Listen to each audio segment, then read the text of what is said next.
चलिए दोस्तों, मैं सचिन मित्तल आप सभी लोगों का हार्दिक स्वागत करता हूं अपने YouTube channel GS with Sachin Mittal पर। आप सभी लोग बेटा जानते ही हैं कि मैंने एक भारतीय संविधान की एक विस्तृत श्रृंखला प्रारंभ की है जो कि लक्ष्मीकांत पुस्तक पर आधारित है।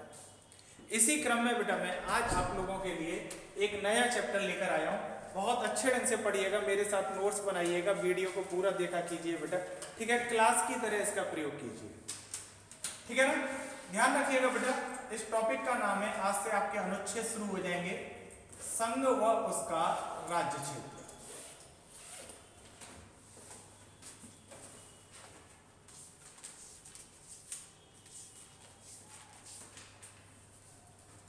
संघ व उसका राज्य क्षेत्र। अगर इसके मैं अनुच्छेद की बात करूं बेटा, तो अनुच्छेद ये 1 से लेकर 4 तक है और भाग इसका जो है वो है बेटा 1, चैप्टर नंबर 1।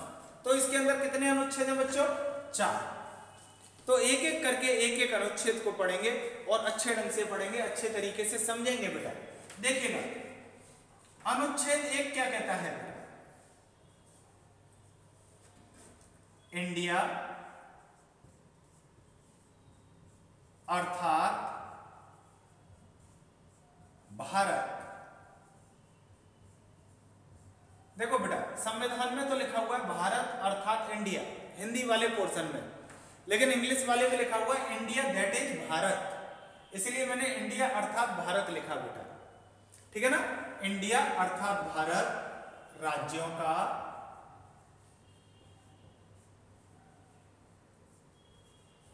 एक संघ होगा,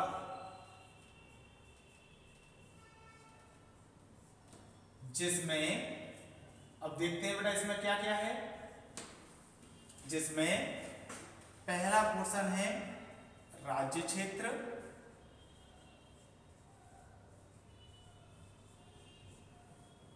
दूसरा है संघ राज्य क्षेत्र,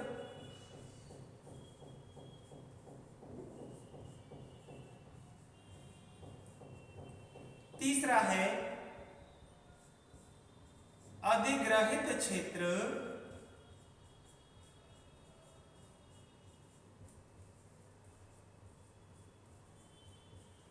सम्मिलित होंगे।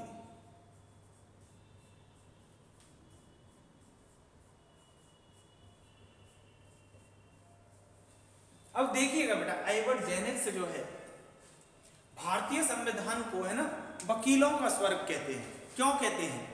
क्योंकि यहाँ जो चीजें हमें सामान्य लगती है वो उतनी सामान्य होती नहीं है बेटा।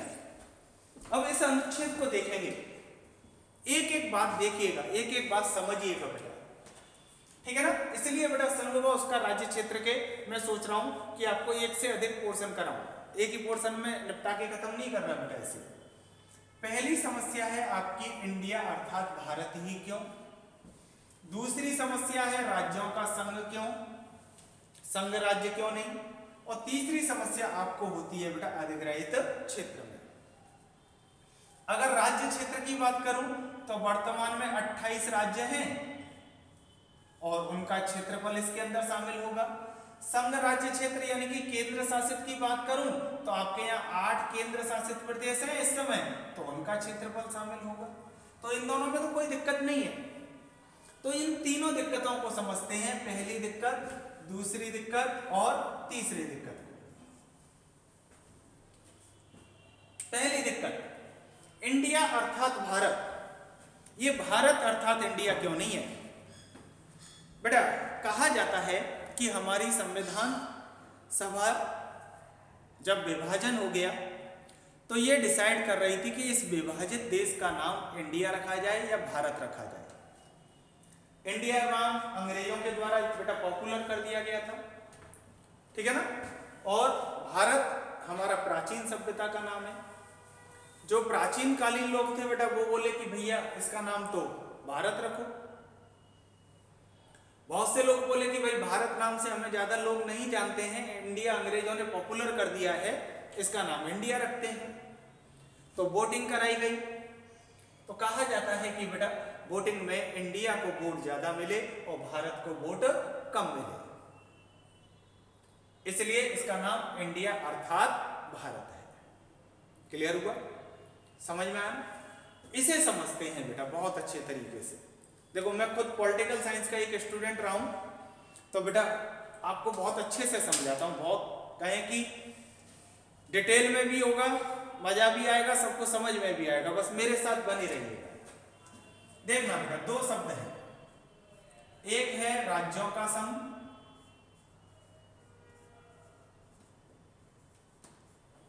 और दूसरा शब्द है बेटा संघ राज्य। इसे कहते हैं यूनियन ऑफ स्टेट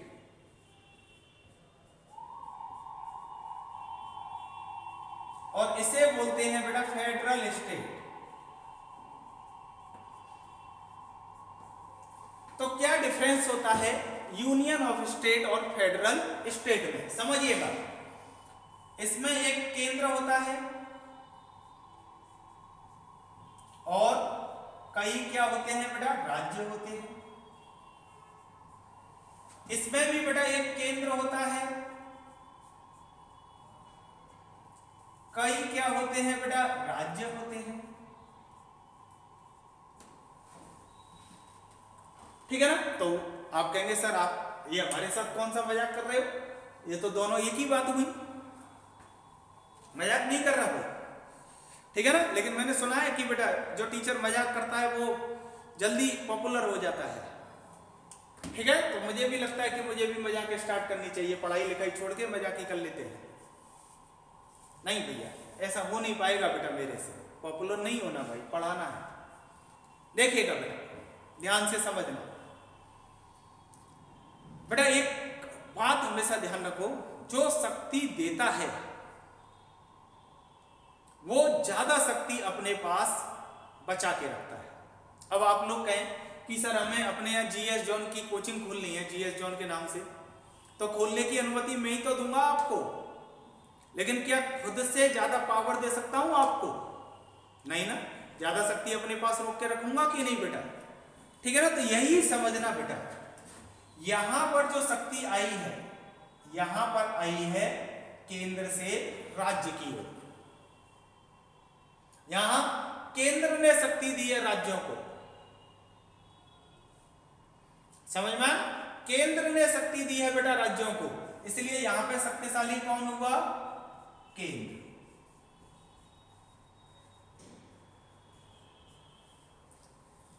इंडिया में क्या है, ये यूनियन ऑफ स्टेट है, इसलिए हमारे यहां शक्तिशाली ज्यादा कौन है?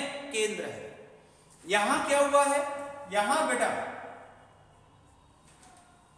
राज्यों ने जो पावर दी है वो केंद्र को बनाया, राज्यों ने मिलकर, इसलिए यहां शक्तिशाली कौन होते हैं बेटा? राज्य।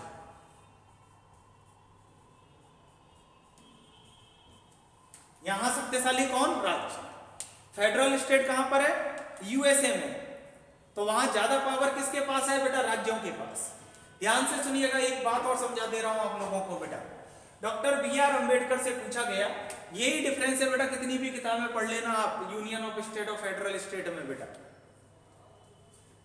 ठीक है ना? अब समझना बेटा, डॉक्टर बी.आर. अंबेडकर से पूछा गया कि अंबेडकर जी ये बताइए कि आपने राज्यों का एक संघ क्यों लिखा, यूनियन ऑफ स्टेट क्यों लिखा, फेडरल स्टेट क्यों नहीं लिखा? तो उन्होंने इसका क्या जवाब दिया, देखिएगा ध्यान से। ये कहते हैं कि जो यूएसए है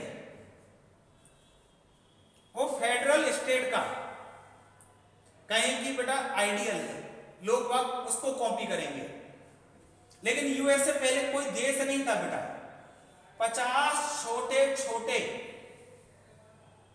देशों का समूह था। समझ में आया? 50 छोटे छोटे देशों का समूह। इन्होंने कहा कि हमें कोई भी जीत लेगा, इससे बढ़िया हम इकट्ठा होकर क्या बना लेते हैं?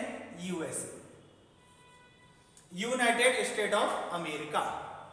यानी कि इन 50 छोटे छोटे देशों में एक समझौता हुआ। क्या हुआ बेटा? एक समझौता हुआ। क्लियर? इस समझौते के अनुसार एक देश बना। आप सोचिएगा समझौता क्या होता है बेटा, ध्यान से समझना बेटा। ठीक है। समझौता क्या होता है, बहुत डिटेल की चीज बता रहा हूं, बहुत अच्छी चीजें बता रहा हूं बेटा आप लोगों को, ठीक है ना। वास्तव में पॉलिटी क्या होती है ये सिखा रहा हूं बेटा, वरना लिखा लिखू के खत्म कर देते हैं लोग। समझौता क्या होता है, समझौता दो पार्टियों पर आधारित होता है। जैसे मान लो आप लोग शाम को 6 बजे मेरे से पढ़ते हो, तो आपको कोचिंग आना पड़ेगा मेरी, और मुझे भी पढ़ाने आना पड़ेगा, क्योंकि मेरे और आपके बीच में एक कॉन्ट्रैक्ट हो गया कि आप पढ़ने आएंगे, मैं आपको पढ़ाऊंगा। अब इस कॉन्ट्रैक्ट को मैं भी तोड़ सकता हूं, आप भी तोड़ सकते हो। कैसे? कि भैया आप पढ़ने आना बंद कर दो, कॉन्ट्रैक्ट टूट गया, मैं पढ़ाने आना बंद कर दूं, कॉन्ट्रैक्ट टूट गया। लेकिन आप समझिए कि आप जब पढ़ने आते थे उससे पहले मान लो 6 बजे क्रिकेट खेलते थे, लेकिन अब आपको 6 बजे यहां पढ़ने आना पड़ता है, तो क्रिकेट नहीं खेल पाओगे ना। ऐसी समझो मैं 6 बजे पहले टीवी देखा करता था, लेकिन अब मुझे 6 बजे क्या आना पड़ता है, पढ़ाने आना पड़ता है। हम दोनों ने कॉन्ट्रैक्ट में क्या कर दिया, कैंसिल कर दिया, किसी ने भी कैंसिल कर दिया, तो हम अपनी पूर्व स्थिति में लौट सकते हैं कि नहीं। अब हमारा समझौता है वो समाप्त हो गया, तो आप 6 बजे क्रिकेट खेलने जा सकते हो कि नहीं, मैं 6 बजे टीवी देख सकता हूं कि नहीं। यानी कि समझौता टूट जाए तो हम पूर्व स्थिति में आ जाते हैं कि नहीं। समझ में आ रही है ना बात। तो आप सोचिए ये पहले कौन थे, देश थे कि नहीं, अब कौन बन गए, राज्य। अगर इसने यहां समझौता कैंसिल कर दिया तो ये अपनी पूर्व स्थिति में आ जाएगा कि नहीं, ये राज्य अपनी पूर्व स्थिति में, और ये पूर्व स्थिति में क्या था, देश। यानी कि यूएसए में कोई भी राज्य जो है क्या बन सकता है बेटा, देश, यूएसए में। अब सोचो यही कह रहे हैं बेटा डॉक्टर बी.आर. अम्बेडकर कि मैंने राज्यों का संघ इसीलिए रखा इसे, ठीक है ना, क्योंकि हमारे यहां कोई आ तो सकता है लेकिन हमारे यहां से अलग नहीं हो सकता। अगर मैं अपने आप को फेडरल स्टेट लिखता तो यूपी कहता मुझे सब अलग देश बनना है, हम कहते नहीं बन पाएगा। उन्होंने कहा अमेरिका में तो बन जाते हैं, तू क्यों नहीं बनने दे रहा भाई। इसलिए तो हमारे यहां बेटा शब्द लिखे गए राष्ट्र की एकता और अखंडता। समझ में आई ना बात, क्लियर हुआ ना बेटा। इसलिए हमने अपने आप को क्या रखा है, यूनियन ऑफ स्टेट, जिससे कोई अमेरिका की कॉपी ना कर सके। क्या हमारे यहाँ राज्यों में ऐसा कोई समझौता हुआ है, कोई समझौता नहीं हुआ हमारे यहाँ। समझ में आया ना, हमारे यहाँ तो केंद्र ने राज्यों को पावर दी है, यहां राज्यों ने केंद्र को बनाया है। क्लियर हुआ। यूनियन ऑफ स्टेट में बेटा शक्तिशाली जो होते हैं वो कौन होते हैं, कौन होते हैं, वो होते हैं बेटा केंद्र। फेडरल स्टेट में शक्तिशाली कौन होते हैं, राज्य। हमने अपने आप को यूनियन ऑफ स्टेट इसलिए रखा जिससे कि हम टुकड़ा होने से बचा सकें। ध्यान से समझे, ठीक है। अब सोचिएगा राज्यों का एक संघ है, इसमें क्या शामिल है, राज्य क्षेत्र, 28 राज्यों के क्षेत्र। 8 कौन है, केंद्र शासित प्रदेश है। इस समय की बात कर रहा हूं करंट की। अधिग्रहित क्षेत्र कौन सा है, क्या हम किसी पर कब्जा नहीं कर सकते, क्या किसी क्षेत्र को भारत जो है अपने अधिकार क्षेत्र में नहीं ले सकता। अगर ले लिया तो वो इसमें शामिल होगा। अधिग्रहण कर लिया, एक्वायर्ड कर लिया, कब्जा कर लिया। क्लियर हुआ। ये है बेटा आर्टिकल नंबर 1, ठीक है ना, आर्टिकल नंबर 1 बेटा। एक एक बात को लिखते जाइएगा, एक एक बात को। आर्टिकल नंबर 1 क्या कहता है, इंडिया अर्थात भारत राज्यों का एक संघ होगा। इसमें 3 चीज शामिल है, राज्य क्षेत्र, संघ राज्य क्षेत्र और अधिग्रहित क्षेत्र बेटा, ये भारत में शामिल है। भारत को क्या कहा गया है, याद रखिएगा यूनियन ऑफ स्टेट कहा गया है, न कि फेडरल स्टेट बेटा।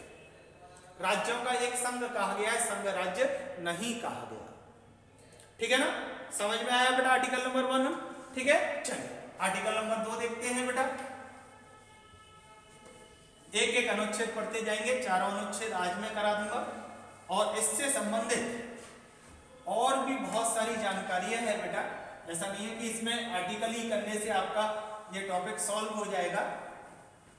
बहुत सारी जानकारियां हैं, उनको मैं आपको भागों में दूंगा बेटा, है ना।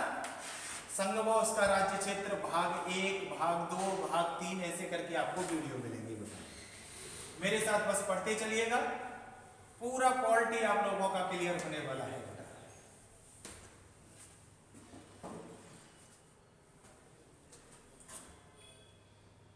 अनुच्छेद 2, इसमें बेटा संसद को शक्ति है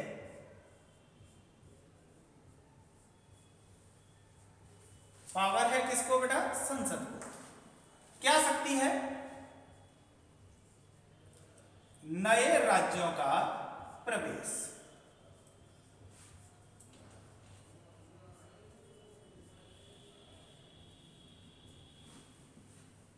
वो नए राज्यों का प्रवेश कर सकती है प्लस गठन कर सकती है। नए राज्यों का गठन ऐसे लिख देते हैं।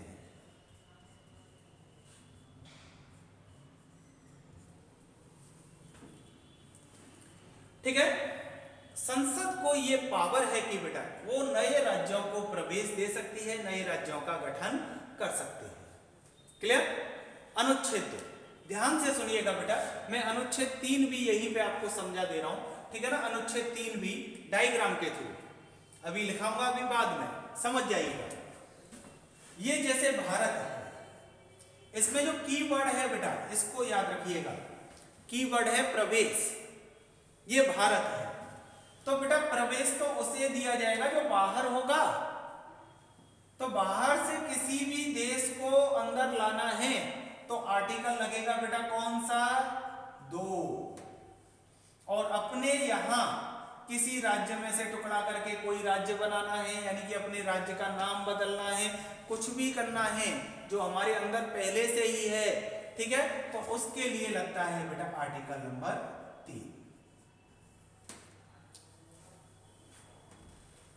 समझ में आया ना? इतना बेटा बारीक, मतलब बहुत सिंपल सा है। प्रवेश कौन करेगा बेटा? जो बाहर होगा वही तो प्रवेश करता है बच्चों। इतनी बारीकियां बेटा आप लोगों को कोई नहीं बताता, बस पढ़ते जाओ, समझते जाओ बेटा।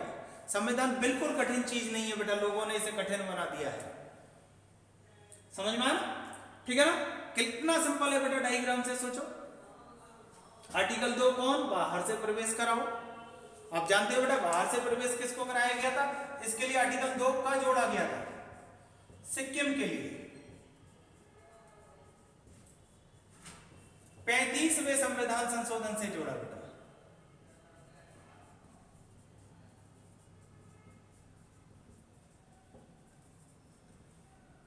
(1974) से जोड़ा 2 का को, लेकिन 36वें से हटा दिया।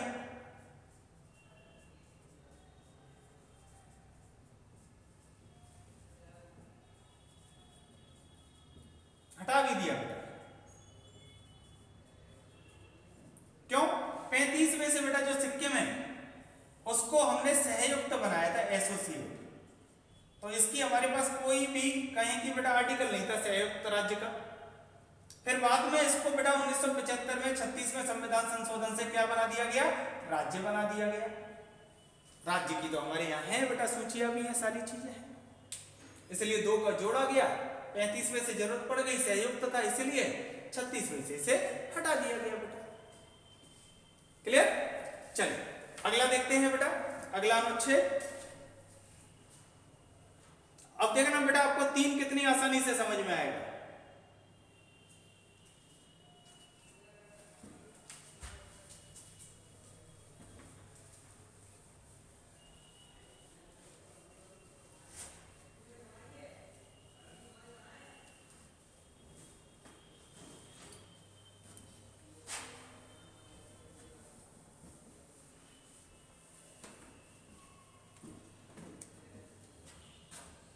अनुच्छेद 3,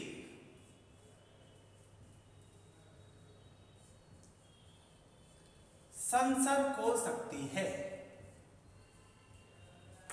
इसमें भी पावर किसको है बेटा? संसद। काहे की? 2 या अधिक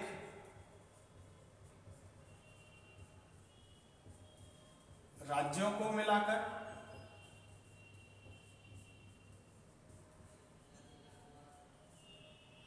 एक राज्य बना दे,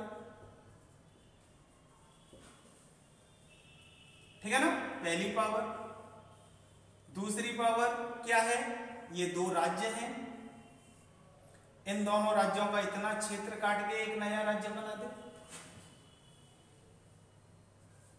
समझ में आया? तीसरी पावर, राज्यों का क्षेत्र घटा सकती है।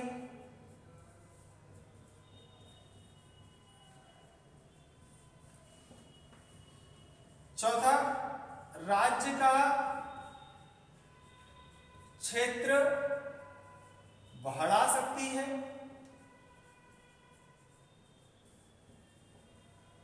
पांचवा, राज्य का नाम बदल सकती है।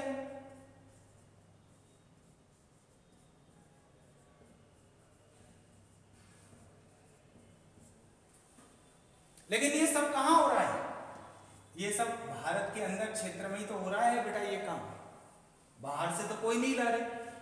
इसलिए आर्टिकल कौन सा लग रहा है बेटा इस पे, 3। हमारे देश के अंदर जितने भी राज्य हैं, जितने भी केंद्र शासित हैं, उनके बारे में निर्णय आर्टिकल 3 के अकॉर्डिंग संसद लेती है। कोई राज्य बढ़ाना है, कोई घटाना है। उत्तर प्रदेश से उत्तराखंड बनाया आर्टिकल 3 के अनुसार, आंध्र प्रदेश से तेलंगाना बनाया आर्टिकल 3 के अनुसार। बोलो भाई, क्या कठिन चीज है कि नहीं, सरल? ठीक है ना। अब देखना बेटा, बहुत अच्छी बात आपको बताता हूं। अनुच्छेद 4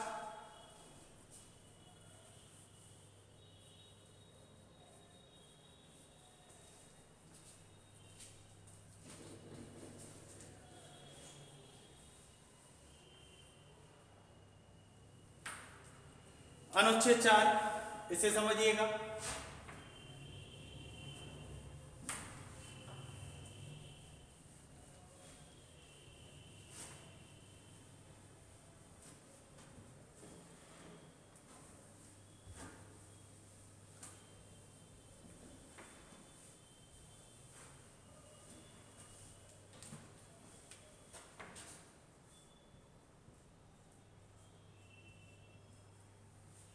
अनुच्छेद 4 डायग्राम के थ्रू समझाते हैं। अगर हमने आर्टिकल 2 का प्रयोग करके किसी बाहरी देश को अपने यहां प्रवेश कराया और अपने यहां के किसी राज्य को काट के एक नया राज्य बनाया, यानी कि आर्टिकल कौन से का प्रयोग कर लिया बेटा हमने, 3। तो बेटा चाहे आर्टिकल 2 का प्रयोग हो चाहे 3 का प्रयोग हो, ये जो संशोधन होता है 368 अनुच्छेद का प्रयोग नहीं होगा इसमें।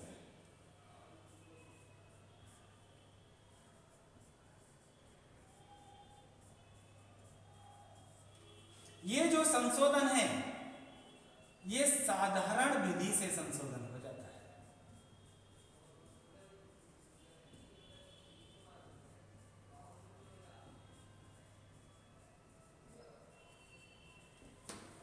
अब आप खुद ढूंढिएगा इसे कि 1960 में,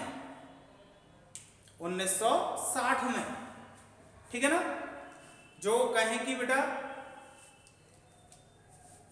बंबई से गुजरात बनाया गया, बताइए इसके लिए कौन सा संविधान संशोधन था भाई? कोई संविधान संशोधन नहीं। समझ में आया? कोई संविधान संशोधन नहीं। क्लियर? देखिएगा बेटा, एक और चीज और समझाता हूं आप लोगों को। अनुच्छेद 4 के अंतर्गत ही, अनुच्छेद 4 के अंतर्गत ही एक और चीज, बहुत बढ़िया चीज और समझाता हूं। यानी कि आर्टिकल 2 और आर्टिकल 3 के अंतर्गत कोई चेंज होगा उसे अनुच्छेद 368 का प्रयोग नहीं माना जाएगा बेटा, साधारण विधि से संशोधन होगा। ठीक है, यानी कि ऐसा संविधान संशोधन का उल्लेख आपको कभी भी नहीं मिलेगा बेटा।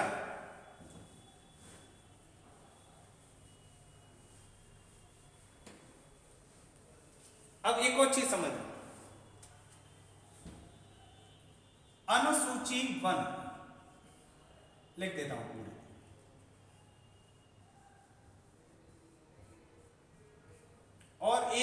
अनुसूची 4। अनुसूची 1 में क्या है?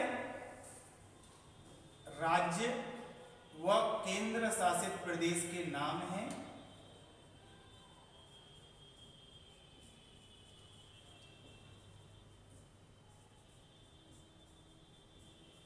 और नाम के साथ साथ क्षेत्रफल है। आपके जितने राज्य हैं और जितने केंद्र शासित हैं उनके नाम हैं और क्षेत्रफल है। अनुसूची 4 में क्या है बेटा? ध्यान से देखिएगा, राज्यसभा में सीटों का आवंटन है।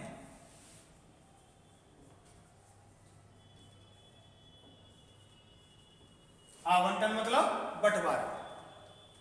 अब देखना बेटा, मेरी बात को समझना, मैं आपको देखो कितनी गहराई तक इन सारी चीजों को पढ़ा रहा हूं।